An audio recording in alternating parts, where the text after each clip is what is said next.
हाय, hello, नमस्कार. स्वागत आहे तुमचं माझ्या नवीन एका मिनी ब्लॉगमध्ये. मेथीचं भाज्या छान मिळत आहेत, तर आज मेथीच्या पुऱ्यांची रेसिपी मी तुमच्यासोबत शेअर करते. भाज्या ह्या पुऱ्या खूप छान खुसखुशीत होतात, चवीलासुद्धा खूप छान लागतात, अगदी टम्म फुगतात आणि खूप काही जास्त साहित्यसुद्धा लागत नाही. अगदी कमी वेळामध्ये बनवून तयार होतात. तर यासाठी लागणारं साहित्य काय ते बघूयात.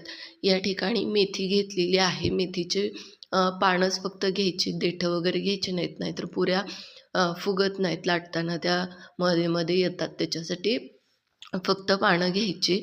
पानं म्हणजे भाजी निवडून छान स्वच्छ धुवून घेतलेली आहे.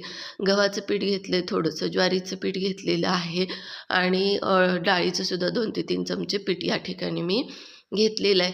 त्याचबरोबर तीळ घेतलेत, ओवा घेतलेला आहे, जिरे, लाल तिखट, मीठ आणि हळद घेतलेलं आहे. तर सुरुवातीला आपल्या ज्या भाज्या आहेत, तर त्या भाज्यांमध्ये हे मीठ, तिखट आणि हळद छान मिक्स करून घ्यायचं, चांगलं भाजीला चोळून घ्यायचं. भाजी चांगली चोळून घेतली की आपल्या पुऱ्यासुद्धा छान खुसखुशीत होण्यासाठी मदत होते. त्यासाठी या पद्धतीनं भाजीला हे सगळं म्हणजे तिखट, मीठ वगैरे व्यवस्थित लावून म्हणजे चोळून घ्यायचं. पराठेसुद्धा करताना ही टीप वापरा. खूप छान पराठे बनतात.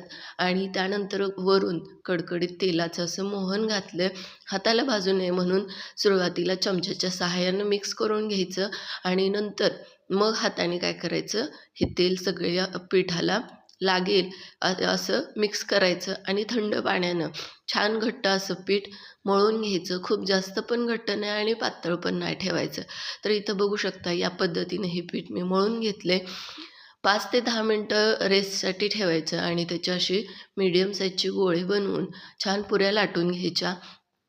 थोडंसं पीठ लावायचं आहे. पिठाच्या ऐवजी तुम्ही तेल लावलं तरी चालेल. तर सगळ्या पुऱ्या अशा मी लाटून घेतलेले. तेल गरम करायला ठेवले.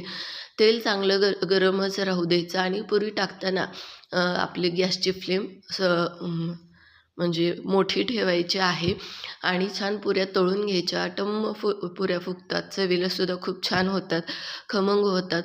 तर आजची ही रेसिपी तुम्हाला कशी वाटली ते मला कमेंट बॉक्समध्ये सांगा. आणि या पुऱ्या तुम्ही दह्यासोबत, सॉससोबत किंवा अशा जरी खाल्ल्या तरी छान लागतात. चॅनलवरती नवीन असाल तर चॅनलला सबस्क्राईब करायला विसरू नका.